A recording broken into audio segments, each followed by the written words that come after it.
Salut à toi, c'est Rémi, j'espère que tu vas bien. Bienvenue dans cette nouvelle vidéo sur ma chaîne YouTube où on va voir les 3 erreurs à ne pas commettre lors de la signature chez le notaire. La signature de l'acte authentique d'achat d'un bien immobilier, c'est une étape importante qui fait que tu deviens officiellement propriétaire.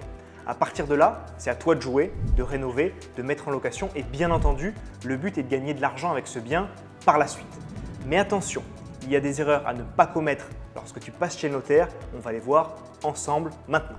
Première erreur à ne pas commettre, ne pas relire minutieusement le projet d'acte. C'est essentiel, ça devrait être un automatisme, mais ça arrive que certaines personnes le découvrent pendant l'acte final.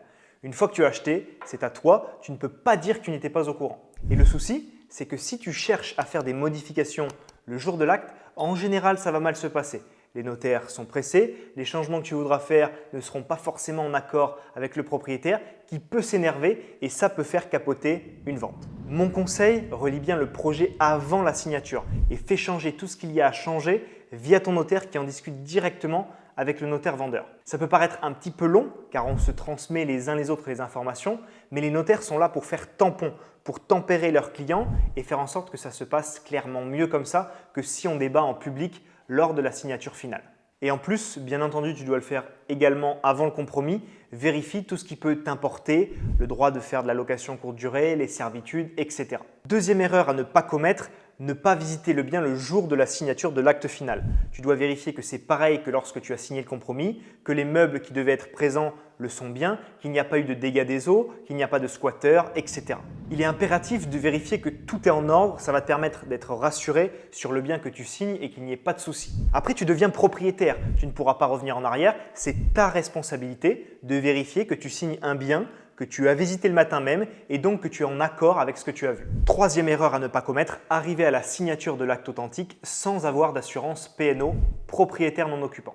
Ça m'est arrivé une fois, pourtant j'étais déjà passé chez le notaire pas mal de fois auparavant. Ça ne t'empêche pas de signer l'acte final le jour J, mais c'est juste que s'il y a un souci dans ton bien, tu peux être embêté. Pour la petite anecdote, le jour où ça m'est arrivé, j'ai signé chez le notaire, j'étais un petit peu paniqué parce que j'ai oublié mon assurance P&O. Je suis sorti du rendez-vous et j'ai directement appelé mon assureur qui m'a fait le document dans l'heure et donc il n'y a pas eu de souci. C'est juste que c'est un petit peu embarrassant d'avoir oublié ce document devant ton notaire, les vendeurs et leur notaire. Mais ce n'est pas très grave, il faut juste le faire directement en suivant pour ne pas avoir de soucis. Ne laisse pas traîner des semaines car c'est là qu'il y aurait vraiment un risque pour toi.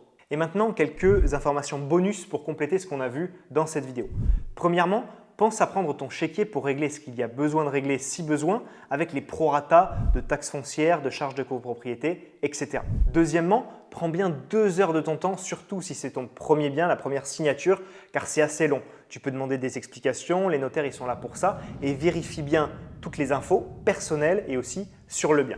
Troisièmement, ne commence pas les travaux tant que tu n'as pas signé l'acte final au cas où tu aurais de mauvaises surprises ou alors que le vendeur se désiste. Et dernier point, anticipe les travaux. Donc dès que tu as le financement, mets tes artisans en ordre de bataille côté planning, achète les matières premières en avance parce qu'il peut y avoir pas mal de délais et fais tout ce qu'il faut pour démarrer tes travaux en temps et en heure. Nous arrivons maintenant à la fin de cette vidéo. Si elle t'a plu et qu'elle t'a appris des choses, pense à la liker et à t'abonner à ma chaîne pour recevoir mes futures vidéos. Et si tu veux démarrer dans l'immobilier 100% gratuitement, j'ai préparé une toute nouvelle série de 3 vidéos offertes qui vient d'être mise à jour. Tu peux les avoir directement en cliquant sur le lien en description. On se voit tous les deux de l'autre côté dans ton espace de formation privé. C'était Rémi, à très vite.